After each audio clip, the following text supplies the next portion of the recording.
Programme Ranjit नगारा देख रहे सारे दर्शकों ਨੂੰ मैं सरबजीत ਸਿੰਘ ਘੁਮਾਣ फतेह अर्ज करदा हाँ जी। वाहिगुरू जी का खालसा वाहिगुरू जी की फतेह। ਜਿਹੜਾ ਦਿੱਲੀ 'ਚ ਕਾਲੇ ਕਾਨੂੰਨਾਂ ਦੇ ਖਿਲਾਫ ਸੰਘਰਸ਼ ਚੱਲ ਰਿਹਾ ਉਹਦੇ ਵਿੱਚ ਹੁਣ ਪੇਚ ਇਸ ਗੱਲ ਤੇ ਅੜਿਆ ਹੋਇਆ ਹੈ ਕਿ 26 ਜਨਵਰੀ ਨੂੰ ਕੀ ਹੋਊਗਾ। ਵੈਸੇ ਜਿਹੜੇ ਇਸ ਕਿਸਾਨ ਸੰਘਰਸ਼ ਦੇ ਲੀਡਰ ਨੇ ਜਾਂ ਜਥੇਬੰਦੀਆਂ ਨੇ ਉਹ ਕੋਈ ਭਾਰਤੀ ਮੁੱਖ ਧਾਰਾ ਤੋਂ ਬਾਗੀ ਨਹੀਂ ਹੈਗੀਆਂ।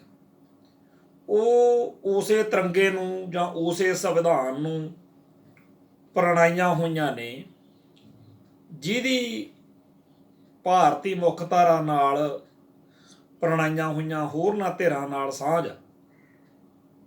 ਜਾਣੀ ਕਿ ਬੀਜੇਪੀ, ਅਕਾਲੀ ਦਲ ਬਾਦਲ, ਕਾਂਗਰਸ ਤੇ ਹੋਰ ਸਿਆਸੀ ਜਮਾਤਾਂ ਜਿਹੜੀਆਂ ਨੇ ਜਿਸ ਤਰੀਕੇ ਨਾਲ ਭਾਰਤੀ ਸੰਵਿਧਾਨ ਨੂੰ, ਭਾਰਤੀ ਤਿਰੰਗੇ ਨੂੰ ਤੇ ਭਾਰਤੀ ਹਕੂਮਤੀ ਸਿਸਟਮ ਨੂੰ ਇਹ ਲੋਕ ਪਿਆਰ ਕਰਦੇ ਆ, ਉਵੇਂ ਹੀ ਇਹ ਭਾਰਤੀ ਕਿਸਾਨ ਯੂਨੀਅਨਾਂ ਦੀ ਲੀਡਰਸ਼ਿਪ ਆ ਜਿਹੜੀ ਜਾਂ ਜਥੇਬੰਦੀਆਂ ਜਿਹੜਾ ਕੇਡਰ ਵਾ ਉਹ ਕੋਈ ਇਹ ਤੋਂ ਬਾਗੀ ਨਹੀਂ ਹੈ। ਉਹ ਇਸ ਸਿਸਟਮ ਦੇ ਵਿੱਚ ਕੁਝ ਅੜਚਣਾਂ, ਕੁਝ ਗੜਬੜਾਂ ਨੂੰ ਠੀਕ ਠਾਕ ਕਰਵਾਉਣ ਤੱਕ ਆ। ਉਹ ਕੋਈ ਇਸ ਮੁਲਕ ਦੇ ਟੁਕੜੇ ਕਰਾਉਣ ਵਾਲੇ ਜਾਂ ਐਂਟੀ ਨੈਸ਼ਨਲ ਜਾਂ ਕੋਈ ਉਹ ਖਾਲਿਸਤਾਨ ਮੰਗਦੇ ਲੋਕ ਨਹੀਂ ਹੈਗੇ। ਇਹ ਜਿਹੜੀ ਗੱਲ ਆ ਇਹ ਸ਼ੁਰੂ ਵਿੱਚ ਤਾਂ ਕਰਨੀ ਜ਼ਰੂਰੀ ਸਮਝੀ ਹੈ ਕਿ ਜਿਹੜਾ 26 ਜਨਵਰੀ ਨੂੰ ਆ ਘਸਮਾਨ ਜਿਹਾ ਮਚਿਆ ਹੋਇਆ ਵੀ ਪਤਾ ਨਹੀਂ ਕੀ ਉੱਥੇ ਹੋ ਜਾਣਾ। ਹੁਣ ਉਸੇ ਮੁਲਕ ਦੇ ਸੰਵਿਧਾਨ ਅਤੇ ਤਿਰੰਗੇ ਨੂੰ ਸਮਰਪਿਤ ਲੋਕਾਂ ਨਾਲ ਜੋ ਕੁਝ ਹੋ ਰਿਹਾ ਇਹ ਤੋਂ ਇਹ ਅੰਦਾਜ਼ਾ ਲਾਓ ਕਿ ਜਿਹੜੇ ਲੋਕ ਇਸ ਸਿਸਟਮ ਦੇ ਸਤਾਏ ਹੋਏ, ਇਸ ਤਿਰੰਗੇ ਨੂੰ ਜਾਂ ਇਸ ਸੰਵਿਧਾਨ ਨੂੰ ਮੰਨਣ ਤੋਂ ਇਨਕਾਰੀ ਨੇ, ਜਿਹੜੇ ਕਹਿੰਦੇ ਆ ਕਿ ਸਾਨੂੰ ਤਾਂ ਜੀ ਅੱਡ ਹੀ ਕਰ ਦਿਓ, ਸਾਨੂੰ ਤਾਂ ਵੱਖ ਕਰ ਦਿਓ, ਸਾਡਾ ਖਾਲਿਸਤਾਨ ਬਣਾ ਦਿਓ ਜਾਂ ਕੋਈ ਹੋਰ ਚੀਜ਼ਾਂ, ਉਹਨਾਂ ਦਾ ਕੀ ਹਾਲ ਹੁੰਦਾ ਹੋਊਗਾ ਜਿਹੜਾ ਇੰਡੀਅਨ ਡੈਮੋਕ੍ਰੇਸੀ ਦਾ ਧੂ ਵੱਜਦਾ ਬਈ ਜੀ ਬੜੀ ਮਹਾਨ ਡੈਮੋਕ੍ਰੇਸੀ ਹੈ ਜੀ। ਹੁਣ ਤੁਹਾਡੇ ਸਾਹਮਣੇ ਆ ਕਿ ਉਹਨਾਂ ਨਾਲ ਕੀ ਕੁਝ ਹੋ ਰਿਹਾ ਜਿਹੜੇ ਇਸ ਸੰਵਿਧਾਨ ਤੇ ਇਸ ਤਿਰੰਗੇ ਨੂੰ ਪੂਰਾ ਪਿਆਰ ਕਰਦੇ। ਕੱਲ ਜਦੋਂ ਐਲਾਨ ਕੀਤਾ ਗਿਆ ਵੀ ਟਰੈਕਟਰ ਰੈਲੀ ਦਾ ਅਸੀਂ ਕੀ ਸਿਸਟਮ ਰੱਖਣਾ ਤਾਂ ਯੋਗਿੰਦਰ ਯਾਦਵ ਜਿਹੜਾ ਉਹ ਕਹਿ ਰਿਹਾ ਹੈ ਕਿ ਹਰੇਕ ਟਰੈਕਟਰ ਦੇ ਉੱਤੇ ਤਿਰੰਗਾ ਝੰਡਾ ਲੱਗਿਆ ਹੋਊਗਾ ਤੇ ਨਾਲ ਕਿਸਾਨ ਯੂਨੀਅਨ, ਕਿਉਂਕਿ ਹਰੇਕ ਯੂਨੀਅਨ ਦਾ ਆਪੋ ਆਪਦਾ ਵੱਖਰਾ ਥੋੜਾ ਬਹੁਤੇ ਫਰਕ ਨਾਲ ਝੰਡਾ ਹੈਗਾ ਵੀ ਆਪ ਦਾ ਯੂਨੀਅਨ ਦਾ ਝੰਡਾ ਵੀ ਲਾ ਸਕਦਾ ਵੀ ਆ ਫਲਾਣੇ ਯੂਨੀਅਨ ਵਾਲਿਆਂ ਦਾ ਟਰੈਕਟਰ। ਪਰ ਇਹ ਦੋ ਉਹਨਾਂ ਨੇ ਕਿਹਾ ਵੀ ਜ਼ਰੂਰੀ ਹੈ। ਹੁਣ ਜਿਹੜੇ ਲੋਕ ਤਿਰੰਗਾ ਝੰਡਾ ਲੈ ਕੇ 26 ਜਨਵਰੀ ਦੇ ਪ੍ਰੋਗਰਾਮਾਂ 'ਚ ਸ਼ਾਮਲ ਹੋਣਾ ਚਾਹੁੰਦੇ ਆ ਉਹਨਾਂ ਨੂੰ ਜਿੰਨਾ ਜਲੀਲ ਕੀਤਾ ਜਾ ਰਿਹਾ, ਜਿਵੇਂ ਉਹਨਾਂ ਨੂੰ ਡਰਾਇਆ ਧਮਕਾਇਆ ਜਾ ਰਿਹਾ, ਜਿਵੇਂ 26 ਜਨਵਰੀ ਦੇ ਇਸ ਮਾਰਚ ਦੇ ਖਿਲਾਫ ਅਫਵਾਹਾਂ ਫੈਲਾ ਕੇ ਸਾਮ ਦਾਮ ਦੰਡ ਭੇਤ ਚਾਣਕਿਆ ਨੀਤੀ ਚੱਲ ਕੇ ਮਾਹੌਲ ਸਿਰਜਿਆ ਜਾ ਰਿਹਾ, ਉਹ ਤੋਂ ਅੰਦਾਜ਼ਾ ਇਹ ਲਾਉਣ ਦੀ ਲੋੜ ਆ ਕਿ ਇਹ ਭਾਰਤੀ ਤੰਤਰ ਜਦੋਂ ਭਾਰਤੀ ਮੁੱਖ ਧਾਰਾ ਨੂੰ ਪ੍ਰਣਾਏ ਹੋਏ ਲੋਕਾਂ ਦਾ ਇਹ ਹਾਲ ਕਰਦਾ, ਦੂਜਿਆਂ ਦਾ ਕੀ ਹਾਲ ਕਰਦਾ ਹੋਊਗਾ। ਸੋ ਜਿਹੜੇ ਲੋਕ 26 ਜਨਵਰੀ ਨੂੰ ਇਹ ਪਰੇਡ ਕਰਨੀ ਚਾਹੁੰਦੇ ਆ ਉਹ ਬਾਰ-ਬਾਰ ਕਹਿ ਰਹੇ ਆ ਕਿ ਸਾਡਾ ਕੋਈ ਮਕਸਦ ਅੰਦਰ ਸ਼ਹਿਰ 'ਚ, ਦਿੱਲੀ 'ਚ ਵੜ ਕੇ, ਰਾਜਧਾਨੀ 'ਚ ਵੜ ਕੇ ਕਿਸੇ ਇਮਾਰਤ ਉੱਤੇ ਹੱਲਾ ਬੋਲਣ ਦਾ ਜਾਂ ਕਬਜ਼ਾ ਕਰਨ ਦਾ ਬਿਲਕੁਲ ਨਹੀਂ ਹੈਗਾ। ਅਸੀਂ ਕੋਈ ਹਿੰਸਾ ਨਹੀਂ ਕਰਨੀ, ਅਸੀਂ ਚਲੋ ਭੜਕਾਊ ਕੋਈ ਗਾਣਾ ਗੀਤ ਨਾਅਰਾ ਜਕਾਰਾ ਵੀ ਨਹੀਂ ਲਾਉਂਦੇ, ਅਸੀਂ ਜਿਵੇਂ ਤੁਸੀਂ ਕਹਿੰਦੇ ਹੋ ਅਸੀਂ ਉਵੇਂ ਸਾਰਾ ਕੁਝ ਕਰ ਲੈਂਦੇ ਹਾਂ, ਪਰ ਸਾਨੂੰ ਸ਼ਹਿਰ ਦੇ ਆਊਟਰ ਰਿੰਗ ਰੋਡ ਤੇ ਮਾਰਚ ਕਰਨ ਦਿੱਤਾ ਜਾਵੇ। ਅੱਜ ਪੁਲਿਸ ਪ੍ਰਸ਼ਾਸਨ ਦੀ ਤੇ ਇਸ ਕਿਸਾਨ ਮੋਰਚੇ ਦੀ ਲੀਡਰਸ਼ਿਪ ਦੀ ਜਿਹੜੀ ਮੀਟਿੰਗ ਹੋਈ ਹੈ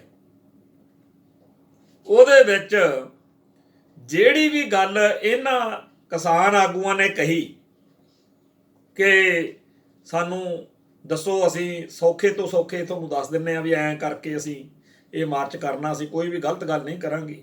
ਹਰ ਉਸ ਗੱਲ ਨੂੰ ਕੱਟਦੇ ਰਹੀ ਆ ਪੁਲਿਸ ਵਾਲੀ ਧਿਰ। ਕਿਉਂ ਕੱਟਦੀ ਰਹੀ ਆ? ਕਿਉਂਕਿ ਕੱਲ੍ਹ ਨੂੰ ਹੁਣ ਅਦਾਲਤ ਵਿੱਚ ਸੁਣਵਾਈ ਆ, ਤੇ ਅਦਾਲਤ ਵਿੱਚ ਕਹਿਣਗੇ ਜੀ ਕੱਲ੍ਹ ਅਸੀਂ ਇਹਨਾਂ ਨਾਲ ਬਹਿ ਕੇ ਗੱਲਬਾਤ ਕੀਤੀ ਆ, ਤੇ ਇਹ ਜਿਹੜੀ ਕਿਸਾਨ ਲੀਡਰਸ਼ਿਪ ਆ, ਇਹਨਾਂ ਦੀਆਂ ਗੱਲਾਂ ਤੋਂ ਸਾਡੀ ਤਸੱਲੀ ਨਹੀਂ ਹੈ। ਇਹ ਜੀ ਉਹ ਉੱਥੇ ਆਹ ਨਾ ਕਰ ਦੇਣ, ਉਹ ਨਾ ਕਰ ਦੇਣ, ਤਾਂ ਵੱਧ ਤੋਂ ਵੱਧ ਇਹ ਹੋਊਗਾ ਕਿ ਅਦਾਲਤ ਵਿੱਚ ਕਿਸਾਨ ਯੂਨੀਅਨਾਂ ਦਾ ਜਿਹੜਾ ਵਕੀਲ ਹੋਣੇ ਆ, ਉਹਨਾਂ ਵਕੀਲਾਂ ਨੇ ਕਹਿਣਾ ਜੀ ਅਸੀਂ ਹਲਫਨਾਮਾ ਦੇ ਦਿੰਦੇ ਹਾਂ ਕਿ ਅਸੀਂ ਕੋਈ ਵੀ ਇਹੋ ਜਿਹੀ ਗੱਲ ਨਹੀਂ ਕਰਾਂਗੇ, ਤੇ ਗਰੰਟੀ ਨਾਲ ਇਹਨਾਂ ਟਰੈਕਟਰ ਰੈਲੀ ਵਾਲਿਆਂ ਨੂੰ ਸਾਰਿਆਂ ਨੂੰ ਗੇੜਾ ਕਢਾ ਕੇ ਇਸ ਥਾਂ ਤੇ ਜਿੱਥੇ ਸਾਡਾ ਬੈਠਾ ਵਾ ਇਸ ਟਾਈਮ ਅੰਦੋਲਨ ਸੰਘਰਸ਼ ਚੱਲ ਰਿਹਾ, ਸਿੰਘੂ ਬਾਰਡਰ, ਟਿੱਕਰੀ ਬਾਰਡਰ, ਗਾਜੀਪੁਰ, ਜਿੱਥੇ ਜਿੱਥੇ ਵੀ ਤੁਰਨਾ ਟਰੈਕਟਰਾਂ ਨੇ, ਉੱਥੇ ਉੱਥੇ ਵਾਪਸ ਚਲੇ ਜਾਣਗੇ। ਹੁਣ ਗੱਲ ਇਹ ਹੈ ਕਿ ਜੇਕਰ ਪੁਲਿਸ ਜਿਹੜੀ ਆ, ਸਰਕਾਰ ਜਿਹੜੀ ਆ, ਉਹ ਜਿੱਦ ਫੜਦੀ ਆ ਕਿ ਅਸੀਂ ਤਾਂ ਜੀ ਨਹੀਂ ਨਿਕਲ ਦੇਣਾ ਇਹ ਟਰੈਕਟਰ ਮਾਰਚ, ਤੇ ਕਿਸਾਨ ਯੂਨੀਅਨਾਂ ਨੇ ਐਲਾਨ ਕਰ ਦਿੱਤਾ ਹੋਇਆ ਕਿ ਚਾਹੇ ਜੋ ਮਰਜ਼ੀ ਹੋ ਜੇ, ਅਸੀਂ ਤਾਂ ਹੁਣ ਇਹ ਅੰਦੋਲਨ, ਇਹ ਮਾਰਚ ਅਸੀਂ ਤਾਂ ਕੱਢਾਂਗੇ ਟਰੈਕਟਰਾਂ ਦੇ ਉੱਤੇ, ਤਾਂ ਟਕਰਾਅ ਪੈਦਾ ਹੋਊਗਾ। ਉਹ ਟਕਰਾਅ ਜਿਹੜਾ ਕਿ ਜਿਸ ਦਿਨ ਪੰਜਾਬ ਤੋਂ 26-27 ਨਵੰਬਰ ਨੂੰ ਟਰੈਕਟਰਾਂ ਦੇ ਉੱਤੇ ਮਾਰਚ ਕਰਨ ਦਾ ਪ੍ਰੋਗਰਾਮ ਸੀਗਾ, ਉਦੋਂ ਹਰਿਆਣੇ ਦੇ ਵਿੱਚ ਬੇਲੋੜਾ ਟਕਰਾਅ ਪੈਦਾ ਕੀਤਾ ਗਿਆ। ਉਹ ਦਿੱਲੀ ਜਦੋਂ ਪਹੁੰਚ ਗਏ, ਉੱਥੇ ਵੀ ਵੜਨਸਾਰ ਠਾ ਉੱਥੇ ਗੋਲੇ ਸੁੱਟਣ ਲੱਗ ਗਏ ਅਥਰੂ ਗੈਸ ਦੇ। ਇਹ ਜਿਹੜੇ ਟਕਰਾਅ ਸੀ, ਇਹ ਇੱਕ ਸੀਮਤ ਦਾਇਰੇ ਦੇ ਵਿੱਚ ਰਹੇ। ਚਲੋ ਹਰਿਆਣੇ 'ਚ ਵੜਦਿਆਂ ਹੋਇਆਂ ਬੈਰੀਕੇਡ ਤੋੜ ਦਿੱਤੇ, ਜਾਂ ਲੋਕਾਂ ਨੇ ਅੱਗੇ ਜਾਣ ਦੇ ਲਈ ਹਿੰਸਾ ਨਹੀਂ ਕੀਤੀ, ਸਿਰਫ ਆਪਦਾ ਰਾਹ ਪੱਧਰਾ ਕਰਕੇ ਡਾਂਡੇ ਮੀਂਡੇ ਹੋ ਕੇ ਵੀ ਚਲੋ ਦਿੱਲੀ ਜਾਣਾ। ਤੇ ਦਿੱਲੀ ਵੀ ਜਦੋਂ ਵੜ ਗਏ, ਉੱਥੇ ਜਦੋਂ ਰੋਕਿਆ, ਉੱਥੇ ਰੁਕ ਗਏ ਵਿਚਾਰੇ। ਤੇ ਜੇਕਰ ਹੁਣ ਫਿਰ 26 ਜਨਵਰੀ ਵਾਲੇ ਦਿਨ ਤੁਰਨ ਲੱਗਿਆਂ ਟਰੈਕਟਰਾਂ ਨੂੰ ਰੋਕਿਆ ਜਾਵੇ, ਜਾਂ ਰਸਤੇ ਵਿੱਚ ਬੈਰੀਕੇਡਿੰਗ ਕਰਕੇ ਇਹਨਾਂ ਨੂੰ ਡੱਕਿਆ ਜਾਵੇ, ਜਾਂ ਕੋਈ ਹੋਰ ਹਫੜਾ ਦਫੜੀ ਵਾਲਾ ਮਾਹੌਲ ਪੈਦਾ ਕੀਤਾ ਜਾਵੇ, ਉਹਦੀ ਸਿੱਧੀ ਜ਼ਿੰਮੇਵਾਰੀ ਇਸ ਮੋਦੀ ਸਰਕਾਰ ਦੇ ਸਿਰ ਵਾ, ਜਿਹਦੀ ਪੁਲਿਸ ਨੇ ਇਹ ਸਾਰਾ ਭਾਣਾ ਵਪਰਾਉਣਾ। ਕਿਉਂਕਿ ਕਿਸਾਨ ਯੂਨੀਅਨਾਂ ਦੀ ਲੀਡਰਸ਼ਿਪ ਦਾ ਤਾਂ ਸਿੱਧਾ ਜਿਹਾ ਪ੍ਰੋਗਰਾਮ ਆ ਵੀ ਅਸੀਂ ਆਪਣੀਆਂ ਝਾਕੀਆਂ ਝੂਕੀਆਂ ਕੱਢਾਂਗੇ, ਅਸੀਂ ਦਿਖਾਵਾਂਗੇ ਦੁਨੀਆ ਨੂੰ ਵੀ ਦੇਖੋ ਕਿਸਾਨ ਦੀ ਅਸਲ ਹਾਲਤ ਕੀ ਹੈ, ਤੇ ਗੇੜਾ ਕੱਢ ਕੇ ਸ਼ਾਮ ਨੂੰ ਮੁੜ ਆਵਾਂਗੇ। ਤੇ ਜੇਕਰ ਭਾਈ ਉਹਨਾਂ ਦੀ ਗੱਲ ਨੂੰ ਸੱਚ ਮੰਨੀਏ ਤਾਂ ਇਹਦੇ 'ਚ ਐਡੀ ਕਿੱਡੀ ਕਾਫਤ ਆ ਜੂਗੀ ਜੇ ਟਰੈਕਟਰਾਂ ਤੇ ਗੇੜਾ ਕੱਢੇ ਹੋਣਗੇ। ਪਰ ਸਰਕਾਰ ਕਹਿੰਦੀ ਆ ਕਿ ਸਾਡਾ ਤਾਂ ਨੱਕ ਹੀ ਵੱਢਿਆ ਜਾਣਾ ਜੇ ਇਹਨਾਂ ਨੇ ਤਿਰੰਗੇ ਝੰਡੇ ਲਾ ਕੇ ਰੈਲੀ ਕਰ ਲਈ। ਦੱਸੋ ਇਸ ਮੁਲਕ ਦਾ ਕੀ ਕੋਈ ਕਵੇ ਤੇ ਕੀ ਕੋਈ ਨਾ ਕਵੇ ਵੀ ਜੇਕਰ ਤਿਰੰਗੇ ਝੰਡੇ ਲਾ ਕੇ ਤੁਸੀਂ ਝਾਕੀਆਂ ਕੱਢਦੇ ਹੋ, ਤੇ ਜੇਕਰ ਇਸ ਮੁਲਕ ਨੂੰ ਪਿਆਰ ਕਰਨ ਵਾਲੇ, ਇਸ ਮੁਲਕ ਦੀ ਜੈ ਜੈਕਾਰ ਕਰਨ ਵਾਲੇ, ਜੈ ਹਿੰਦ ਕਰਨ ਵਾਲੇ, ਭਾਰਤ ਮਾਤਾ ਕੇ ਲਾਲ ਨੇ ਅਗਲੇ, ਤੇ ਜੇ ਉਹ ਇੱਥੇ ਮਾਰਚ ਕਰਨਾ ਚਾਹੁੰਦੇ ਆ ਤਾਂ ਏਡੀ ਕਿੱਡੀ ਕਾਫਤ ਆ ਜੂਗੀ। ਪਰ ਨਹੀਂ, ਹੈਂਕੜ, ਹੰਕਾਰ, ਆਕੜ ਜਿਹੜੀ ਆ ਕਿ ਇਹ ਕਿਵੇਂ ਹੋ ਸਕਦਾ ਵੀ ਇਹ ਇੱਥੇ ਮਾਰਚ ਕਰਨਗੇ। ਸੋ ਇਹ ਜਿਹੜੀ ਪੋਜੀਸ਼ਨ ਆ, ਇਹਦੇ ਵਿੱਚ ਸਾਡੀ ਤਾਂ ਅਰਦਾਸ ਇਹੀ ਆ ਕਿ ਪੁਲਿਸ ਪ੍ਰਸ਼ਾਸਨ ਨੂੰ, ਮੋਦੀ ਸਰਕਾਰ ਨੂੰ, ਅਮਿਤ ਸ਼ਾਹ ਨੂੰ ਸੱਚੇ ਪਾਤਸ਼ਾਹ ਸਮੱਤ ਬਖਸ਼ਣ ਤੇ ਕੋਈ ਨਾ ਹੀ ਭਾਣਾ ਵਾਪਰੇ। ਪਰ ਜੇ ਕਿਤੇ ਇਹ ਜਿੱਦ ਫੜੀ ਰੱਖੀ ਮੋਦੀ ਸਰਕਾਰ ਨੇ ਕਿ ਅਸੀਂ ਤਾਂ ਨਹੀਂ ਜੀ ਸੜਕ ਤੇ ਕਿਸ ਦਾ ਟਰੈਕਟਰ ਚੜ੍ਹਨ ਦਿੰਦੇ, ਤਾਂ ਮਾਹੌਲ ਜਿਹੜਾ ਹੈ ਉਹ ਬੇਕਾਬੂ ਹੋ ਸਕਦਾ। ਤੇ ਜਦੋਂ ਮਾਹੌਲ ਬੇਕਾਬੂ ਹੋ ਜਾਂਦਾ ਹੈ, ਉਦੋਂ ਫਿਰ ਕਈ ਵਾਰ ਮੌਤਾਂ ਵੀ ਹੋ ਜਾਂਦੀਆਂ। ਇਸ ਸੰਘਰਸ਼ ਦੌਰਾਨ ਜਿਹੜੀਆਂ ਮੌਤਾਂ ਹੋਈਆਂ ਨੇ, ਉਹ ਮੌਤਾਂ ਬੇਸ਼ੱਕ ਸਰਕਾਰ ਦੇ ਸੈਰੀ ਪੈਂਦੀਆਂ ਨੇ, ਪਰ ਉਹਨਾਂ ਮੌਤਾਂ ਦਾ ਕਾਰਨ, ਉਹਨਾਂ ਮੌਤਾਂ ਦਾ ਆਧਾਰ ਜਾਂ ਉਹਨਾਂ ਮੌਤਾਂ ਬਾਰੇ ਲੋਕਾਂ ਦਾ ਪ੍ਰਤੀਕਿਰਿਆ ਹੋਰ ਹੈ। ਪਰ ਜੇਕਰ ਗੋਲੀ ਚੱਲੇ, ਲਾਠੀ ਚੱਲੇ, ਖਾਕੀ ਵਰਦੀ ਲੋਕਾਂ ਨੂੰ ਮਾਰੇ ਤੇ ਇਹ ਸਥਿਤੀ ਬੜੀ ਖਤਰਨਾਕ ਹੋਊਗੀ। ਜਿਵੇਂ ਜਿਹੜਾ ਵਕੀਲ ਕੱਲ ਕਿਸਾਨ ਯੂਨੀਅਨਾਂ ਦੇ ਵੱਲੋਂ ਪੇਸ਼ ਹੋਇਆ ਸੀ, ਉਹ ਗੱਲ ਕਰਦਾ ਸੀਗਾ ਕਿ ਅਸੀਂ ਸੁਪਰੀਮ ਕੋਰਟ ਦੇ ਵਿੱਚ ਇਹ ਦਲੀਲ ਦਿੱਤੀ ਹੈ ਕਿ ਵਿਚਾਲੇ ਲੱਗਿਆ ਹੋਇਆ ਬੈਰੀਅਰ, ਬਾਰਡਰ ਬਣਿਆ ਹੋਇਆ ਇੱਕ ਤਰੀਕੇ ਨਾਲ, ਇੱਕ ਪਾਸੇ ਗੰਨ ਫੜ ਕੇ ਕਿਸਾਨ ਦਾ ਪੁੱਤ ਖੜਾ, ਦੂਜੇ ਪਾਸੇ ਉਸ ਕਿਸਾਨ ਦਾ ਆਪਦਾ ਸਾਰਾ ਪਰਿਵਾਰ, ਬੱਚੇ, ਮਾਈਆਂ, ਹੋਰ ਸਾਰੇ ਜਿਹੜੇ ਆ ਸੰਘਰਸ਼ ਕਰ ਰਹੇ ਨੇ। ਸਰਕਾਰ ਇਹੋ ਜਿਹੀ ਸਥਿਤੀ ਨਾ ਬਣਾਵੇ ਕਿ ਕਿਸਾਨ ਦੇ ਪਰਿਵਾਰ ਦੇ ਉੱਤੇ ਉਸ ਕਿਸਾਨ ਦੇ ਪੁੱਤ ਨੂੰ ਗੋਲੀ ਚਲਾਉਣ ਲਈ, ਲਾਠੀ ਚਲਾਉਣ ਲਈ, ਡਾਂਗ ਚਲਾਉਣ ਲਈ ਮਜਬੂਰ ਕੀਤਾ ਜਾਵੇ। ਹੁਣ ਇਸ ਗੱਲ ਨੂੰ ਸੁਪਰੀਮ ਕੋਰਟ ਦੇ ਵਿੱਚ ਕਹਿਣਾ ਜਾਂ ਕਿਸੇ ਹੋਰ ਸਭਾ ਸੁਸਾਇਟੀ ਵਿੱਚ ਕਹਿਣਾ, ਇਹ ਸ਼ਬਦ ਨੇ, ਪਰ ਇਹਨਾਂ ਦੇ ਅਰਥ ਬੜੇ ਵੱਡੇ ਨੇ ਤੇ ਇਹਨਾਂ ਅਰਥਾਂ ਦਾ ਆਮ ਬੰਦੇ ਨੂੰ ਕੋਈ ਮਤਲਬ ਹੋ ਸਕਦਾ, ਪਰ ਇਹਨਾਂ ਸ਼ਬਦਾਂ ਦਾ, ਇਹਨਾਂ ਭਾਵਾਂ ਦਾ ਕੋਈ ਮਤਲਬ ਨਹੀਂ ਹੁੰਦਾ ਸਿਆਸਤਦਾਨਾਂ ਨੂੰ। ਉਹਨਾਂ ਨੂੰ ਆਪਦੀ ਹਿੰਡ ਪਿਆਰੀ ਹੈ, ਉਹਨਾਂ ਨੂੰ ਆਪਦੀ ਜਿੱਦ ਪਿਆਰੀ ਹੈ। ਹੁਣ ਜਿਵੇਂ ਕੱਲ ਨੂੰ ਫੇਰ ਮੀਟਿੰਗ ਹੋਣੀ ਹੈ ਕਿਸਾਨ ਲੀਡਰਾਂ ਦੀ, ਜਿਹੜੀ ਭਾਰਤੀ ਸਰਕਾਰ ਦੇ ਨੁਮਾਇੰਦੇ ਆ, ਮੋਦੀ ਸਰਕਾਰ ਦੇ ਖੇਤੀ ਮੰਤਰੀ ਤੋਮਰ ਹੋਣਾ ਨਾਲ, ਸਾਰਿਆਂ ਨੂੰ ਪਹਿਲਾਂ ਹੀ ਪਤਾ ਵੀ ਐਡੇ ਹਿੰਡ ਦੇ ਪੱਕੇ ਨੇ ਇਹ ਹਿੰਦੂ ਕੱਟੜਪੰਥੀ, ਭਗਵਾਂ ਬ੍ਰਿਗੇਡ, ਮੋਦੀ ਐਂਡ ਕੰਪਨੀ। ਇਹਨਾਂ ਨੂੰ ਚਾਹੇ ਜੋ ਮਰਜ਼ੀ ਹੁਣ ਹੋ ਜਾਵੇ, ਹੁਣ ਇਹਨਾਂ ਨੇ ਇਹੀ ਬੋਲੀ ਜਾਣੀ ਆ, ਚਾਹੇ 2 ਸਾਲ ਲੱਗ ਜਾਣ, ਚਾਹੇ 20 ਸਾਲ, ਕਿ ਜੀ ਬਿੱਲ ਤਾਂ ਨਹੀਂ ਰੱਦ ਹੋਣੇ, ਹੋਰ ਜੇ ਕੋਈ ਤੁਹਾਡੇ ਕੋਲੇ ਅਲਟਰਨੇਟਿਵ ਹੈਗਾ ਸਾਨੂੰ ਦੱਸੋ। ਬਿੱਲ ਤਾਂ ਹੁਣੇ ਥੋਪਣੇ ਹੀ ਥੋਪਣੇ ਆ, ਇਹ ਕਾਨੂੰਨ ਤਾਂ ਤੁਹਾਡੇ ਤੇ ਲਾਗੂ ਹੋਣੇ ਹੀ ਹੋਣੇ। ਤੇ ਇਹ ਜਿਹੜਾ ਸੰਘਰਸ਼ ਆ ਭਾਈ, ਇਹਦੇ 'ਚ ਸ਼ਾਮਲ ਹੋਏ ਲੋਕ ਆ ਜਿਹੜੇ, ਉਹ ਹੋਰ ਗੱਲਾਂ ਲਈ ਨਹੀਂ ਘਰਾਂ ਚੋਂ ਨਿਕਲੇ। ਉਹਨਾਂ ਦਾ ਇੱਕੋ ਇੱਕ ਨਿਸ਼ਾਨਾ ਇਹਨਾਂ ਕਾਲੇ ਕਾਨੂੰਨਾਂ ਨੂੰ ਰੱਦ ਕਰਵਾਉਣਾ।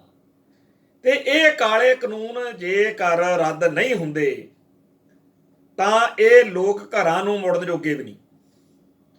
ਇੱਕ ਬਜ਼ੁਰਗ ਚੈਨਲ ਦੇ ਉੱਤੇ ਬੋਲ ਰਿਹਾ, ਕਹਿੰਦਾ ਮੈਂ ਆਉਂਦਾ ਹੋਇਆ ਮੰਜਾ ਖੜਾ ਕਰਕੇ ਆਇਆ ਸੀ ਤੇ ਘਰਦਿਆਂ ਨੂੰ ਕਹਿ ਕੇ ਆਇਆ ਸੀ ਵੀ ਜੇ ਤਾਂ ਮੈਂ ਮੁੜਿਆ ਆ ਦਿੱਲੀੋਂ ਜਿਉਂਦਾ, ਫਤਿਹ ਹਾਸਲ ਕਰਕੇ, ਕਾਲੇ ਕਾਨੂੰਨ ਰੱਦ ਕਰਕੇ, ਤਾਂ ਇਹ ਮੰਜਾ ਮੈਂ ਆਪੇ ਆ ਕੇ ਢਾਲੂੰ, ਨਹੀਂ ਫਿਰ ਖੜਾ ਤਾਂ ਖੜਾ ਰਹਿਣ ਦਿਓ। ਜਿੱਥੇ ਲੋਕਾਂ ਦੀ ਏਡੀ ਦ੍ਰਿੜਤਾ ਹੋਵੇ ਕਿ ਮਰਨਾ ਤਾਂ ਮਨਜ਼ੂਰ ਆ, ਪਰ ਇਹ ਕਾਲੇ ਕਾਨੂੰਨ ਰੱਦ ਕਰਵਾਏ ਬਗੈਰ ਘਰੇ ਨਹੀਂ ਜਾਣਾ, ਵਾਪਸ ਨਹੀਂ ਮੁੜਨਾ, ਉੱਥੇ ਸਰਕਾਰ ਦੀਆਂ ਇਹੋ ਜਿਹੀਆਂ ਜਿੱਦਾਂ, ਇਹੋ ਜਿਹੀਆਂ ਹਿੰਡਾਂ ਇਹ ਦੱਸਦੀਆਂ ਨੇ ਕਿ ਭਾਈ ਕੰਮ ਔਖਾ ਹੁੰਦਾ ਜਾਂਦਾ। ਦਿਨੋਂ ਦਿਨ ਹਰ ਪਲ ਜਿਹੜਾ ਮਾਹੌਲ ਆ ਉਹ ਭਾਰੀ ਹੁੰਦਾ ਜਾਂਦਾ। ਕੋਈ ਖਤਰਨਾਕ ਤੇ ਵੱਡੀ ਘਟਨਾ ਵਾਪਰਨ ਦੇ ਅਸਾਰ ਵੱਧਦੇ ਜਾਂਦੇ ਆ। ਇਹ ਜਿਹੜਾ ਖੂਨ ਖਰਾਬਾ, ਇਹ ਜਿਹੜੀ ਕਤਲੋਗਾਰਦ, ਇਹ ਜਿਹੜੀ ਹਿੰਸਾ, ਇਹ ਬੜੀ ਮਾੜੀ ਹੁੰਦੀ ਹੈ। ਇਹ ਗੱਲ ਕਹਿਣ ਨਾਲੋਂ ਵੱਧ ਮਹਿਸੂਸ ਕਰਨ ਦੀ ਹੈ। ਤੇ ਸਾਡੇ ਸਾਹਮਣੇ ਇਸ ਮੁਲਕ ਦੇ ਵਿੱਚ ਮਨੁੱਖਤਾ ਦਾ ਬੇਤਹਾਸ਼ਾ ਲਹੂ ਪਹਿਲਾਂ ਹੀ ਬੜਾ ਵਗ ਚੁੱਕਿਆ। ਪਹਿਲਾਂ ਕਾਂਗਰਸ ਸਰਕਾਰ ਸੀ, ਉਹ ਪੰਜਾਬ ਅਤੇ ਸਿੱਖਾਂ ਦੀ ਦੁਸ਼ਮਣ ਬਣੀ ਰਹੀ, ਬੜਾ ਖੂਨ ਖਰਾਬਾ ਉਹਨੇ ਕੀਤਾ। ਹੁਣ ਮੋਦੀ ਤੇ ਭਾਜਪਾ, ਇਹਨਾਂ ਨੇ ਵੀ ਉਹੀ ਕੰਮ ਫੜ ਲਿਆ। ਕਾਲੇ ਕਾਨੂੰਨ ਰੱਦ ਕਰਨ ਦੀ ਗੱਲ ਸੁਣਨ ਨੂੰ ਹੀ ਤਿਆਰ ਨਹੀਂ। ਕਹਿੰਦੇ ਜੀ ਹਰ ਹੀਲੇ ਇਹਨਾਂ ਲੋਕਾਂ ਨੂੰ ਡਰਾਉਣਾ, ਧਮਕਾਉਣਾ, ਸਾਮ ਦਾਮ ਦੰਡ ਭੇਦ। ਭਾਈ ਗੁਰਨਾਮ ਸਿੰਘ ਚੜੂਨੀ ਜਿਹੜੇ ਹਰਿਆਣੇ ਦੇ ਕਿਸਾਨ ਆਗੂ ਨੇ, ਉਹਨਾਂ ਨੂੰ ਬਦਨਾਮ ਕਰਨ ਦੇ ਲਈ ਜਿਸ ਤਰੀਕੇ ਦਾ ਸਾਜ਼ਿਸ਼ ਵਾਲਾ ਮਾਹੌਲ ਤਿਆਰ ਕੀਤਾ ਗਿਆ, ਝੂਠੀਆਂ ਕਹਾਣੀਆਂ ਘੜ ਕੇ ਉਹਨਾਂ ਨੂੰ ਬਦਨਾਮ ਕੀਤਾ ਗਿਆ, ਇਹ ਸਾਰਾ ਕੁਝ ਆਉਣ ਵਾਲੇ ਦਿਨਾਂ 'ਚ ਹੋਰ ਵਧਣਾ। ਮੈਂ ਹੈਰਾਨ ਸੀਗਾ ਜਦੋਂ ਕੱਲ ਸਾਰਾ ਦਿਨ ਚਰਚਾ ਚੱਲੀ, ਸ਼ਾਮ ਤੱਕ ਸਾਰੀ ਗੱਲ ਸਪਸ਼ਟ ਹੋਈ। ਹੁਣ ਤਕਰੀਬਨ ਸਾਰਿਆਂ ਨੂੰ ਹੀ ਪਤਾ ਵੀ ਕਿਵੇਂ ਝੂਠੀਆਂ ਮਨੋਕਲਪਿਤ ਗੱਪਾਂ ਦੇ ਸਹਾਰੇ ਇਹੋ ਜਿਹਾ ਮਾਹੌਲ ਖੜਾ ਕੀਤਾ ਗਿਆ, ਜਿਹਦੇ ਵਿੱਚ ਕੁਛ ਸਿੱਖ, ਕੁਛ ਸੰਘਰਸ਼ੀ ਲੋਕ ਸਰਦਾਰ ਗੁਰਨਾਮ ਸਿੰਘ ਝੜੂਨੀ ਦੇ ਹੱਕ ਵਿੱਚ ਹੋ ਜਾਣ, ਕੁਛ ਉਹਦੇ ਖਿਲਾਫ ਹੋ ਜਾਣ, ਤੇ ਕੁਛ ਕਹਿਣ ਕਿਸਾਨ ਸੰਘਰਸ਼ ਮੋਰਚੇ ਵਾਲੇ ਬਹੁਤ ਠੀਕ ਕਹਿੰਦੇ ਆ, ਕੁਛ ਕਹਿਣ ਉਹ ਗਲਤ ਕਹਿੰਦੇ ਆ, ਤੇ ਆਪਸ ਵਿੱਚ ਹੀ ਪਾਟੋ ਧਾੜ ਹਫੜਾ ਦਫੜੀ ਤੇ ਲੜਾਈ ਝਗੜੇ ਵਾਲਾ ਮਾਹੌਲ ਬਣ ਜੇ। ਇਹ ਖੇਡ ਕਿੰਨੀ ਸਾਜ਼ਿਸ਼ ਦੇ ਨਾਲ ਖੇਡੀ ਗਈ, ਕਿੰਨੀ ਵਿਉਂ ਤੇ ਇਹਦੀ ਬੁਣੀ ਗਈ, ਪਰ ਝੂਠ ਜਿਹੜਾ ਨਾ, ਝੂਠ ਉਹਦਾ ਚਾਹੇ ਹਿਮਾਲਿਆ ਪਰਬਤ ਵਰਗਾ ਕਿਲਾ ਖੜਾ ਕਰ ਲਓ, ਉਹ ਇੱਕ ਨਿੱਕੀ ਜਿਹੀ ਸੱਚ ਦੀ ਬੂੰਦ ਨਾਲ ਢਹਿ ਢੇਰੀ ਹੋ ਜਾਂਦਾ। ਪਰ ਗੱਲ ਸੋਚਣ ਵਾਲੀ ਇਹ ਆ ਕਿ ਆਉਣ ਵਾਲੇ ਦਿਨਾਂ ਦੇ ਵਿੱਚ ਇਹੋ ਜਿਹੀਆਂ ਹੋਰ ਪਤਾ ਨਹੀਂ ਕਿੰਨੀਆਂ ਕੁ ਖੇਡਾਂ ਖੇਡੀਆਂ ਜਾਣੀਆਂ, ਤੇ ਇਹੋ ਜਿਹੀਆਂ ਖੇਡਾਂ ਵਿੱਚੋਂ ਜੇ ਇੱਕ ਵੀ ਉਹਨਾਂ ਦਾ ਤੀਰ ਟਿਕਾਣੇ ਲੱਗ ਗਿਆ ਤਾਂ ਮਾਹੌਲ ਜਿਹੜਾ ਹੈਗਾ ਉਹ ਬੇਕਾਬੂ ਹੋ ਸਕਦਾ। ਤੇ ਸਰਕਾਰ ਇਹ ਚਾਹੁੰਦੀ ਹੈ ਵੀ ਕੋਈ ਗੜਬੜ ਹੋ ਜੇ, ਸਾਡਾ ਨਾਂ ਨਾ ਲੱਗੇ, ਸਾਨੂੰ ਤਾਂ ਲੋਕ ਇਹ ਕਹਿਣ ਕਿ ਇਹਨਾਂ ਨੇ ਬਚਾ ਲਿਆ, ਨਹੀਂ ਤਾਂ ਪਤਾ ਨਹੀਂ ਕੀ ਹੋ ਜਾਣਾ ਸੀ। ਤੇ ਸਰਕਾਰ ਕੋਈ ਕਸਰ ਨਹੀਂ ਛੱਡ ਰਹੀ ਇਸ ਸੰਘਰਸ਼ ਵਿੱਚ। ਗੁਰੂ ਕਾ ਲੰਗਰ ਛਕਾਉਣ ਵਾਲਿਆਂ ਨੂੰ, ਦਸਤਾਰਾਂ ਵੰਡਣ ਵਾਲਿਆਂ ਨੂੰ, ਜਰਾਬਾਂ ਜਾਂ ਹੋਰ ਗਰਮ ਕੱਪੜੇ ਜਿਨ੍ਹਾਂ ਨੇ ਉੱਥੇ ਵੰਡੇ, ਉਹਨਾਂ ਸਾਰਿਆਂ ਨੂੰ ਨੋਟਿਸ ਭੇਜਤੇ NIA ਨੇ। NIA ਦੇ ਇਸ ਐਕਟ ਤੋਂ ਪਹਿਲਾਂ ਬੜਾ ਲੋਕਾਂ 'ਚ ਉਹਦੀ ਟੌਰ ਹੁੰਦੀ ਸੀਗੀ ਵੀ ਬੜੇ ਸੱਚੇ ਸੁੱਚੇ ਬੰਦੇ ਆ, ਕਦੇ ਕਿਸੇ ਨੂੰ ਨਜਾਇਜ਼ ਨੇ ਫਸਾਉਂਦੇ ਨਹੀਂ, ਬੜੀਆਂ ਲੋਕਾਂ 'ਚ ਗੱਲਾਂ ਸੀ। ਤੇ ਅਸੀਂ ਜਿਹੜੇ ਇਹਦੇ ਸ਼ਿਕਾਰ ਬਣਦੇ ਰਹੇ ਲੋਕ ਆ, ਸਾਨੂੰ ਵੀ ਬੜਾ ਡਰ ਲੱਗਿਆ ਕਰਨਾ ਵੀ NIA ਨੇ ਸੱਦ ਲਿਆ ਜੀ, ਪਤਾ ਨਹੀਂ ਕੀ ਹੋ ਜਾਣਾ। ਪਰ ਜਿੰਨੇ ਹਲਕੇ ਲੈਵਲ ਤੇ ਲਿਆ ਕੇ ਇਸ ਸੰਸਥਾ ਨੂੰ, ਨੈਸ਼ਨਲ ਇਨਵੈਸਟੀਗੇਸ਼ਨ ਏਜੰਸੀ ਨੂੰ ਮੋਦੀ ਸਰਕਾਰ ਨੇ ਸੁੱਟ ਦਿੱਤਾ ਹੈ ਕਿ ਜਾਓ ਉਹਨਾਂ ਸਾਰਿਆਂ ਦਾ ਮੱਕੂ ਠੱਪ ਦਿਓ ਜਿਹੜੇ ਸੰਗਤਾਂ ਨੂੰ ਲੰਗਰ ਛਕਾਉਂਦੇ। 500 ਸਾਲ ਦੇ ਇਤਿਹਾਸ ਵਿੱਚ ਬੜੀਆਂ ਹਕੂਮਤਾਂ, ਬੜੇ ਜ਼ਾਲਮ ਤੇ ਬੜੇ ਦੁਸ਼ਮਣਾਂ ਨਾਲ ਸਿੱਖਾਂ ਦਾ ਵਾਹ ਪਿਆ, ਪਰ ਜਿਹੜਾ ਕੁਛ ਅੱਜ ਹੋਇਆ ਇਹ ਸ਼ਾਇਦ ਹੀ ਕਦੇ ਹੋਇਆ ਹੋਵੇ ਕਿ ਜਿਨ੍ਹਾਂ ਨੇ ਦਸਵੰਧ ਭੇਜਿਆ, ਜਿਨ੍ਹਾਂ ਨੇ ਲੋਕਾਂ ਲਈ ਸੁੱਖ ਸਾਧਨ ਜਟਾਉਣ ਦੇ ਲਈ, ਚੀਜ਼ਾਂ ਵਸਤਾਂ ਦੇ ਲਈ 4 ਪੈਸੇ ਭੇਜੇ ਆ, ਉਹਨਾਂ ਨੂੰ ਪੁੱਛਗਿੱਛ ਲਈ ਦੋਸ਼ੀਆਂ ਵਾਂਗੂ, ਪਾਪੀਆਂ ਵਾਂਗੂ, ਗੁਨਾਹਗਾਰਾਂ ਵਾਂਗੂ ਉਹਨਾਂ ਨੂੰ ਸੱਦ ਲਓ। ਪਰ ਇਹ ਸਾਡੇ ਖਾਲਸਾ ਪੰਥ ਦਾ ਸੁਭਾਅ ਹੀ ਵੱਖਰਾ। ਜਦੋਂ ਕਿਸੇ ਦੁਸ਼ਮਣ ਨੇ ਕਿਹਾ ਨਾ ਵੀ ਜਿਹੜੇ ਨਿੱਕੇ ਨਿੱਕੇ ਇਹਨਾਂ ਦੇ ਸਿੰਘ ਨੇ, ਇਹ ਸੱਪ ਜਿਵੇਂ ਹੁੰਦੇ ਆ, ਸੱਪਾਂ ਦੇ ਬੱਚਿਆਂ ਨੂੰ, ਛੋਟਿਆਂ ਨੂੰ ਕਹਿੰਦੇ ਆ ਭਚੰਗ, ਭਚੰਗੀ ਆ, ਤੇ ਸਾਡੇ ਪੰਥ ਨੇ ਕਿਹਾ ਵੀ ਠੀਕ ਆ, ਅਸੀਂ ਸਾਡੇ ਭਚੰਗੀ ਹੀ ਹੁੰਦੇ ਆ। ਜੇਕਰ 18ਵੀਂ ਸਦੀ ਦੇ ਵਿੱਚ ਸਿੱਖਾਂ ਉੱਤੇ ਜਦੋਂ ਮਾੜਾ ਮੂੰਹ ਜ਼ੁਲਮ ਹੋਏ, ਉਸ ਮੌਕੇ ਜੋ ਵੀ ਸਿੱਖਾਂ ਨੂੰ ਨਿੰਦਣ ਭੰਡਣ ਦੇ ਲਈ ਗੱਲਾਂ ਕਹੀਆਂ ਗਈਆਂ, ਸਿੱਖਾਂ ਨੇ ਕਿਹਾ ਵੀ ਠੀਕ ਆ ਯਾਰ, ਅਸੀਂ ਇਹੀ ਹਾਂ। ਅੱਜ ਜਿਵੇਂ ਪਿੱਛੇ ਜੇ ਕਹਿੰਦੇ ਅੱਤਵਾਦੀ, ਕਹਿੰਦੇ ਠੀਕ ਆ ਯਾਰ, ਅਸੀਂ ਅੱਤਵਾਦੀ ਹੋਈ।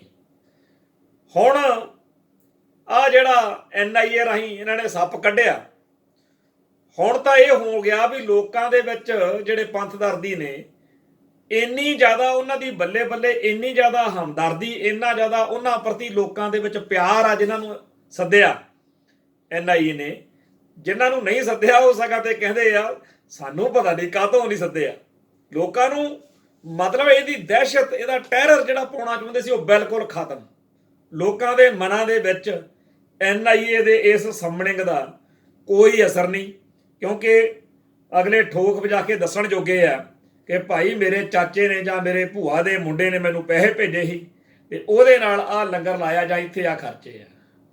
ਤੇ ਇਹ ਕੀ ਬਣਾਉਣ ਨੂੰ ਫਿਰਦੇ ਆ ਵੀ ਇਹ ਤਾਂ ਜੀ ਅੱਤਵਾਦੀ, ਖਤਰਨਾਕ, ਖਾੜਕੂ ਵਾਰਦਾਤਾਂ ਲਈ ਪਤਾ ਨਹੀਂ ਪੈਸਾ ਆ ਗਿਆ ਇਹਨਾਂ ਨੂੰ। ਭਾਈ ਜਿਹੜੇ ਗੁਰੂ ਕੇ ਲੰਗਰ 'ਚ ਉੱਥੇ ਆਲੂ ਗੰਢੇ ਵਰਤੇ ਜਾਂਦੇ ਆ, ਉੱਥੇ ਹੈਂਡ ਗ੍ਰਨੇਡ ਤੇ AK-47 ਨਹੀਂ ਆਉਂਦੀਆਂ ਹੈਗੀਆਂ।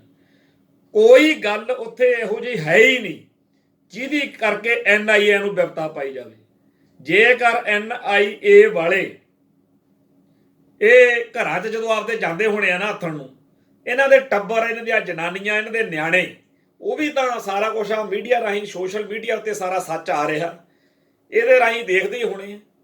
ਉਹਨਾਂ ਦੇ ਪਰਿਵਾਰ ਜ਼ਰੂਰ ਕਹਿੰਦੇ ਹੋਣੇ ਆ ਆਹ ਦਾ ਬਾਹਲਾ ਹੀ ਮਾੜਾ ਕੰਮ ਕਰ ਰਹੇ ਆ ਤੁਸੀਂ, ਜਿਹੜਾ ਉੱਥੇ ਗੁਰੂ ਕਾ ਲੰਗਰ ਛਕਾਉਣ ਵਾਲਿਆਂ ਨੂੰ ਜਾਂ ਹੋਰ ਸੇਵਾ ਕਰਨ ਵਾਲੇ ਸੇਵਾਦਾਰਾਂ ਨੂੰ ਸੱਦ ਕੇ ਉਹਨਾਂ ਦੇ ਡੋਜ਼ੀਅਰ ਭਰ ਰਹੇ ਹੋ, ਉਹਨਾਂ ਦੀਆਂ ਲਿਸਟਾਂ ਬਣਾ ਰਹੇ ਹੋ, ਉਹਨਾਂ ਨੂੰ ਤੰਗ ਪਰੇਸ਼ਾਨ ਕਰ ਰਹੇ ਹੋ।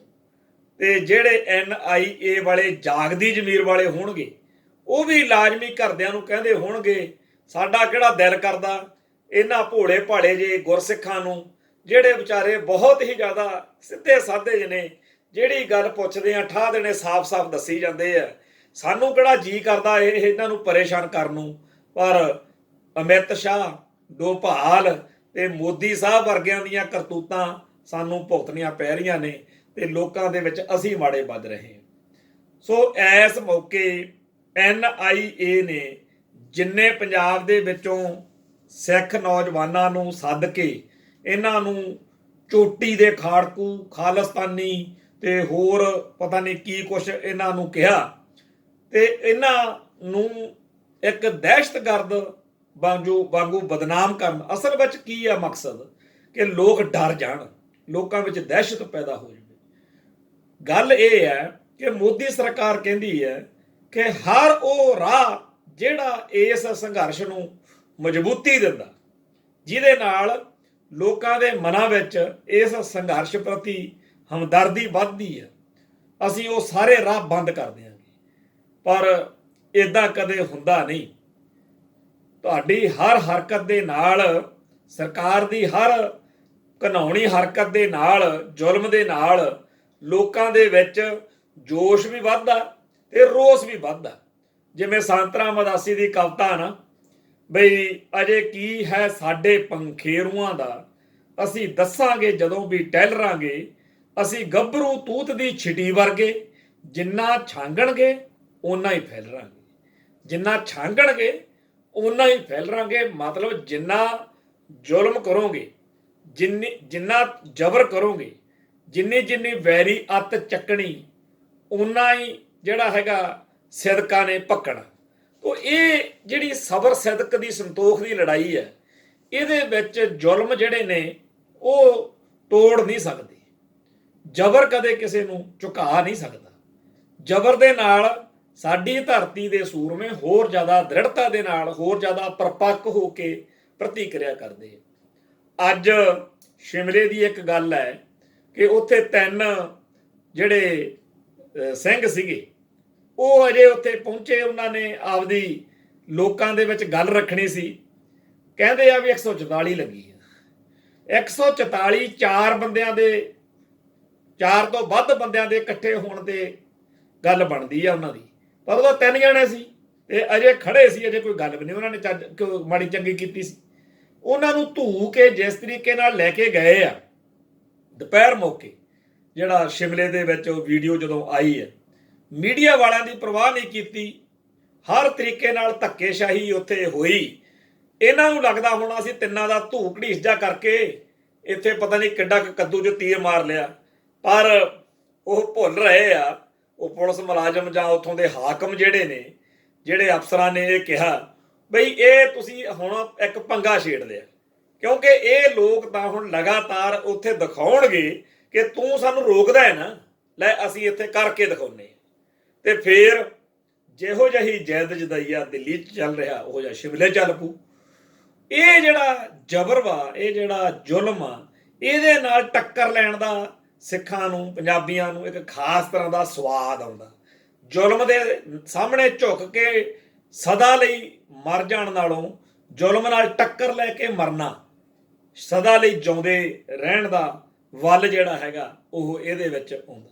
ਸੋ ਇਸ ਸੰਘਰਸ਼ ਦੌਰਾਨ NIA ਜਿਹੜੀ ਆ, ਉਹਦਾ ਜਿਹੜਾ ਵਕਾਰ ਸੀ, ਉਹਦੀ ਜਿਹੜੀ ਹੈਸੀਅਤ ਸੀ, ਉਹ ਮੋਦੀ ਸਰਕਾਰ ਨੇ ਆਪਦੀਆਂ ਕਾਰਵਾਈਆਂ ਦੇ ਨਾਲ ਖਤਮ ਕਰਤੀ। ਭਾਰਤੀ ਮੀਡੀਆ ਜਿਹੜਾ ਲੋਕਤੰਤਰ ਦਾ ਬੜਾ ਵੱਡਾ ਥੰਮ ਮੰਨਿਆ ਜਾਂਦਾ, ਉਹਦੀ ਵੀ ਇਸ ਸੰਘਰਸ਼ ਦੌਰਾਨ ਮਿੱਟੀ ਪਲੀਤ ਹੋ ਗਈ ਕਿ ਸੱਚ ਬੋਲਣ ਦੀ ਬਜਾਏ ਇਹ ਲੋਕ ਭਾਰਤੀ ਹਕੂਮਤ ਦੀ ਬੋਲੀ ਬੋਲਦੇ ਆ, ਮੋਦੀ ਸਰਕਾਰ ਦੀ ਬੋਲੀ ਬੋਲਦੇ। ਤੇ ਭਾਰਤੀ ਮੀਡੀਆ ਤੋਂ ਅਗਲਾ ਜਿਹੜਾ ਕੰਮ ਹੋਇਆ ਉਹ ਹੋਇਆ ਅਦਾਲਤੀ ਪ੍ਰਕਿਰਿਆ ਦਾ। ਰੰਜਨ ਗੋਗੋਈ ਜਿਹੜਾ ਕਿਸੇ ਵੇਲੇ ਭਾਰਤ ਦਾ ਚੀਫ ਜਸਟਿਸ ਰਿਹਾ, ਉਹਨੇ ਜਿਸ ਤਰੀਕੇ ਦੇ ਨਾਲ ਭਾਗਵੇਂ ਬ੍ਰਿਗੇਡ ਦੀ ਸੇਵਾ ਕਰਕੇ ਸੀਟ ਤੇ ਬੈਠੇ ਨੇ, ਬਾਅਦ ਵਿੱਚ ਰਾਜ ਸਭਾ ਦੀ ਕੁਰਸੀ ਲੈ ਲਈ। ਹੁਣ ਲੋਕ ਸ਼ਰੇਆਮ ਭਾਗਵੇਂ ਬ੍ਰਿਗੇਡ ਦੇ ਬਾਰੇ ਇਹ ਗੱਲ ਕਹਿੰਦੇ ਆ ਕਿ ਇਹ ਕਿਸੇ ਵੀ ਅਦਾਲਤ ਤੋਂ ਆਪਦੇ ਪੱਖ ਦੇ ਵਿੱਚ ਆਪਦੇ ਹੱਕ ਦੇ ਵਿੱਚ ਫੈਸਲਾ ਕਰਵਾ ਸਕਦੇ ਆ ਤੇ ਹਰੇਕ ਜੱਜ ਨੂੰ ਇਹ ਲਾਲਚ ਆ ਕਿ ਮੈਂ ਰਿਟਾਇਰ ਹੋਣ ਤੋਂ ਬਾਅਦ ਰਾਜ ਸਭਾ ਦਾ ਮੈਂਬਰ ਜਾਂ ਕੋਈ ਹੋਰ ਅਹੁਦਾ ਜੇ ਲੈਣਾ ਤਾਂ ਮੈਨੂੰ ਮੋਦੀ ਸਰਕਾਰ ਦੀ ਬੋਲੀ ਬੋਲਣੀ ਚਾਹੀਦੀ ਹੈ। ਇਸ ਰਾਜ ਦੇ ਵਿੱਚ ਪੁਲਿਸ ਵਿਭਾਗ ਜਿਹੜਾ ਹੈ ਉਹ ਵੀ ਇਸ ਤਰੀਕੇ ਦੇ ਨਾਲ ਕਿ ਅਫਸਰਸ਼ਾਹੀ ਜਿਹੜੀ ਹੈ ਉਹ ਇਸ ਤਰੀਕੇ ਦੇ ਨਾਲ ਕੰਮ ਕਰਦੀ ਹੈ ਕਿ ਮੋਦੀ ਸਰਕਾਰ ਭਾਗਵਾਂ ਬ੍ਰਿਗੇਡ ਜਿਹੜਾ ਹੈਗਾ ਉਹ ਖੁਸ਼ ਰੱਖਣ। ਜਿਸ ਮੁਲਕ ਦੇ ਵਿੱਚ ਲੋਕਤੰਤਰ ਦੇ ਸਾਰੇ ਥੰਮ ਜਿਹੜੇ ਨੇ ਉਹ ਇਸ ਤਰੀਕੇ ਨਾਲ ਹਿੱਲ ਰਹੇ ਹੋਣ, ਉਸ ਮੁਲਕ ਦਾ ਭਵਿੱਖ ਦੱਸਣ ਲਈ ਕਿਸੇ ਜੋਤਸ਼ੀ ਦੀ ਲੋੜ ਨਹੀਂ। ਇਹ ਮੁਲਕ ਦਿਨੋਂ ਦਿਨ ਬਹੁਤ ਜ਼ਿਆਦਾ ਜਰਜਰਾ ਹੁੰਦਾ ਜਾ ਰਿਹਾ। ਇਸ ਮੁਲਕ ਦੇ ਆਗੂਆਂ ਨੇ, ਇਸ ਮੁਲਕ ਦੇ ਹਾਕਮਾਂ ਨੇ ਜਿਹੜਾ ਰਾਹ ਫੜ ਲਿਆ ਉਹ ਤਬਾਹੀ ਵੱਲ ਜਾਂਦਾ। ਇਸ ਮੁਲਕ ਨੇ ਅਜੇ ਬੜਾ ਕੁਝ ਦੇਖਣਾ। ਅਜੇ ਮੋਦੀ ਨੇ ਬਹੁਤ ਮਾੜਾ ਤੇ ਭੈੜਾ ਤੇ ਭੱਦਾ ਜਿਹੜਾ ਹੈਗਾ ਰੂਪ ਹਕੂਮਤ ਦੀ ਢਾਂਚੇ ਦਾ ਉਹ ਦਿਖਾਉਣਾ। ਅਜੇ ਪਤਾ ਨਹੀਂ ਕਿਹੜੇ ਕਿਹੜੇ ਜ਼ੁਲਮ ਤੇ ਕਿਹੜੀਆਂ ਕਿਹੜੀਆਂ ਸਿਆਸੀ ਖੇਡਾਂ ਜਿਹੜੀਆਂ ਨੇ ਉਹ ਹੋਰ ਖੇਡੀਆਂ ਜਾਣਗੀਆਂ। ਪਰ ਇਹਦੇ ਸਾਰੇ ਕਾਸੇ ਦੇ ਉਲਟ ਜੇ ਸੱਚੇ ਪਾਤਸ਼ਾਹ ਸਮੱਤ ਬਖਸ਼ਣ ਤਾਂ ਮੋਦੀ ਸਰਕਾਰ ਇੱਕੋ ਝਟਕੇ ਦੇ ਨਾਲ ਇਸ ਗੱਲ ਦੇ ਵਿੱਚ ਇੱਕ ਵੱਡਾ ਫੁੱਲ ਸਟਾਪ ਲਾ ਸਕਦੀ ਹੈ ਕਿ ਅਸੀਂ ਇਹ ਕਾਲੇ ਕਾਨੂੰਨ ਰੱਦ ਕਰਦੇ ਹਾਂ ਜਿਨ੍ਹਾਂ ਦੇ ਖਿਲਾਫ ਸਾਰਾ ਮੁਲਕ ਜਿਹੜਾ ਹੈਗਾ ਉਹ ਇਕਜੁੱਟ ਹੋਇਆ ਫਿਰਦਾ। ਪਰ ਇਹੋ ਜਿਹੀ ਸੰਭਾਵਨਾ ਲੱਗਦੀ ਨਹੀਂ। ਇਹਨਾਂ ਨੂੰ ਚੇਤੇ ਰੱਖਣ ਦੀ ਲੋੜ ਹੈ ਕਿ ਆ ਜਿਹੜੇ WhatsApp ਵਾਲੇ ਆ, WhatsApp ਵਾਲਿਆਂ ਨੇ ਕੀ ਕੀਤਾ, ਉਹਨਾਂ ਨੇ ਆਪਦੀ ਨਵੀਂ ਜਿਹੜੀ ਪ੍ਰਾਈਵੇਟ ਪਾਲਿਸੀ ਆ ਉਹ ਲਿਆਂਦੀ, ਜੀ ਤੋਂ ਲੱਗਿਆ ਲੋਕਾਂ ਨੂੰ ਕਿ ਸਾਡਾ ਸਾਰਾ ਜਿਹੜਾ ਪ੍ਰਾਈਵੇਸੀ ਆ ਉਹ ਲੀਕ ਹੋ ਸਕਦੀ। ਇਹੋ ਜਿਹਾ ਝਟਕਾ ਵੱਜਿਆ, ਲੋਕਾਂ ਨੇ ਉਸ WhatsApp ਨੂੰ ਬੰਦ ਕਰਕੇ ਸਿਗਨਲ ਤੇ ਟੈਲੀਗ੍ਰਾਮ ਨੂੰ ਲੋਡ ਕਰਨਾ ਸ਼ੁਰੂ ਕੀਤਾ। ਜਦੋਂ ਅੱਜ ਉਹ WhatsApp ਵਾਲੇ ਸਪਸ਼ਟੀਕਰਨ ਦੇ ਕੇ ਮਰੇ ਪਏ ਵੀ ਨਹੀਂ ਕੁਝ ਕਰਾਂਗੇ, ਤੁਸੀਂ ਮੰਨ ਜਾਓ ਸਾਡੀ ਗੱਲ। ਇੱਕ ਪਾਸੇ ਇਹ ਆ WhatsApp ਵਾਲੇ ਦਾ ਹਾਲ, ਲੋਕਾਂ ਦੀ ਰਾਏ ਦੇ ਸਾਹਮਣੇ ਝੁਕ ਰਹੇ। ਦੂਜੇ ਪਾਸੇ ਮੋਦੀ ਸਰਕਾਰ ਐਡੀ ਹੈਂਕੜਬਾਜ਼, ਐਡੀ ਆਕੜਖੋਰੀ ਕਿ ਲੋਕਾਂ ਦੀ ਰਾਏ ਦੇ ਸਾਹਮਣੇ ਝੁਕਣ ਦੀ ਬਜਾਏ, ਲੋਕਾਂ ਨੂੰ ਸੈਟੀਸਫਾਈਡ ਕਰਨ ਦੀ ਬਜਾਏ ਲੋਕਾਂ ਉੱਤੇ ਜ਼ੁਲਮ ਕਰਨ ਦੀਆਂ ਤਿਆਰੀਆਂ ਜਿਹੜੀਆਂ ਨੇ ਉਹ ਕੀਤੀਆਂ ਜਾ ਰਹੀਆਂ ਨੇ। ਇਸ ਮਾਹੌਲ ਦੇ ਵਿੱਚ ਲੋਕਾਂ ਦੀ ਰਾਏ ਦੇ ਨਾਲ ਟਕਰਾਉਣ ਦੇ ਕਰਕੇ ਜੋ ਖੂਨ ਖਰਾਬਾ, ਜੋ ਗੜਬੜ ਹੋ ਸਕਦੀ ਆ, ਉਹਦੇ ਵੱਲ ਕੋਈ ਧਿਆਨ ਨਹੀਂ। ਬਸ ਸਾਡਾ ਜੀ ਨੱਕ ਨੀਵਾਂ ਨਹੀਂ ਹੋਣਾ ਚਾਹੀਦਾ, ਸਾਡੀ ਜੀ ਮੁੱਛ ਨੀਵੀਂ ਨਹੀਂ ਹੋਣੀ ਚਾਹੀਦੀ। ਇਹੋ ਜਿਹਾ ਮਾਹੌਲ ਦੇ ਵਿੱਚ ਜਦੋਂ ਸਾਰੇ ਲੋਕਾਂ ਦੀ, ਸਾਰੇ ਸੰਸਾਰ ਦੀ ਨਜ਼ਰ ਇਸ ਸੰਘਰਸ਼ ਉੱਤੇ ਲੱਗੀ ਹੋਈ ਆ, ਤਾਂ 26 ਜਨਵਰੀ ਦੇ ਬਾਰੇ ਜਦੋਂ ਆਹ ਚਰਚਾਵਾਂ ਸੁਣਦੇ ਆ ਕਿ ਪੁਲਿਸ ਵਿਭਾਗ ਜਿਹੜਾ ਹੈ ਉਹ ਕਿਸੇ ਨਾ ਕਿਸੇ ਤਰੀਕੇ ਨਾਲ ਇਸ ਟਰੈਕਟਰ ਰੈਲੀ ਦੇ ਉੱਤੇ ਪਾਬੰਦੀ ਲਵਾ ਕੇ ਮੋਦੀ ਸਰਕਾਰ ਨੂੰ ਖੁਸ਼ ਕਰਨਾ ਚਾਹੁੰਦਾ, ਤੇ ਟਰੈਕਟਰ ਰੈਲੀ ਵਾਲੇ ਕਰਨ ਵਾਲੇ ਜਿਨ੍ਹਾਂ ਨੇ ਐਲਾਨ ਕੀਤਾ ਹੋਇਆ ਉਹ ਕਹਿੰਦੇ ਆ ਕਿ ਚਾਹੇ ਦੁਨੀਆ ਇਧਰੋਂ ਉਧਰ ਹੋ ਜਾਏ, ਅਸੀਂ ਇਹ ਟਰੈਕਟਰ ਰੈਲੀ ਲਾਜ਼ਮੀ ਕਰਾਂਗੇ।